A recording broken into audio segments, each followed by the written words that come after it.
Welcome to spring, everyone. I hope you are enjoying the warmer temperature, the longer days, and the fresh flowers that are starting to bloom all around us. Spring is one of my favorite times of the year, mostly because we come out of that hibernation mode of winter, and cherry blossoms start to ignite all of our worlds with a little bit of color and that sweet scent in the air. This time of the year also gets associated with people, homeowners who are considering selling. They're like, how do I prepare and what can I do in order to be in the best position possible when that time comes for them? So I have 3 tips that I'd like to share with all of you, and you're more than welcome to share with anyone that you know that's also considering selling. The first thing that I always suggest for my clients to do is to get a pre-inspection. It's something that you can do in advance and an opportunity for you to be able to identify some potential issues that might come up later on. And you might even be able to tackle some of them, especially if they're bigger fixes. This is an opportunity to work with different tradesmen, to be able to get electrical, plumbing, those kind of less favorable fixes for a buyer, to be able to handle those in advance. Also, it gives you the opportunity to, if you don't need any funds for that, to invest in some other areas of the home, maybe a new water heater, servicing of the furnace, or even a little spruce up of the electrical or plumbing and tackling any issues that might be present there. And then if everything's all good, you also give the buyer the peace of mind when they're considering buying that you're like, hey, this is the pre-inspection. We've already got this taken care of. Feel free to look over it. These are the items that we've already corrected.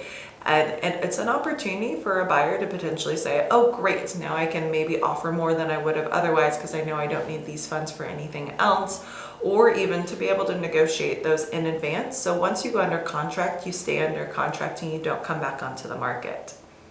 Like I said, another bonus of this is that maybe you can use some of the funds for a fresh coat of paint or maybe even a spruce up of your yard. And that's the second tip. Curb appeal is everything when listing your home. A first impression can make a world of a difference for a buyer that's first walking up to your property. How can you make it look as appealing as possible?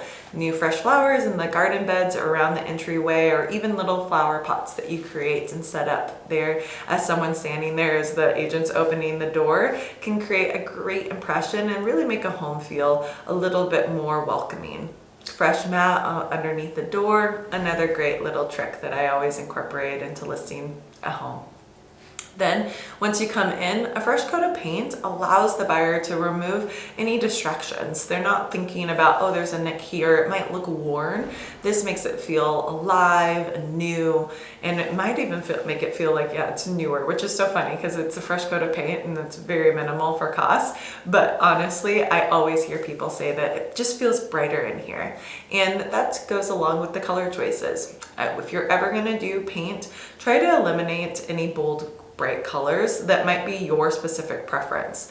Try to incorporate neutral tones, grays, ivories. Don't go with a stark white because that can feel a little sterile, but add warmth and character to a home. And if you have any questions about this, I would be happy to talk to you about it. I've painted a few different homes and I am a fan of Sherwin-Williams and all the different color choices they have. So to be able to even think about where the lighting hits, what direction it's facing, or maybe you do have one wall that has an accent color to add a little bit more dimension to the home.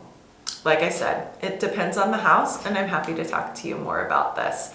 So now that we've tackled adding that curb appeal, doing a fresh coat of paint, now it goes into the more details of a home. Staging is essential. I do this with all of my houses that I list, and even if someone's living in the property, I'll have a stager come and take a look to be able to identify some areas of decluttering, or even to be able to accent the features of the home. How can we highlight these in the best way possible? Maybe that's removing some furniture, maybe it's adding a certain, bright picture there to draw the buyer's eye that way. There can be a lot of different things and every home is different. So again, if you're thinking about this, be able to identify a stager or an agent that you'd like to work with to be able to address the certain specifics of your home. And to be honest, staging does make a world of a difference. According to the National Association of Realtors, you can actually increase the buyer's purchase price by 10% just simply by staging. you want to apply, and it's all about that online presence. And that's why it's such a big deal. Most buyers are looking for homes online, and this helps your house stand out above the rest. You want to help them envision themselves living there, or even the idea that they would want to live in that more modern and kind of up-leveled home. So those are my 3 tips for potentially selling your house or even preparing to list. And if you have any other questions, I'm here to help. I hope you have a wonderful day, and again, happy spring.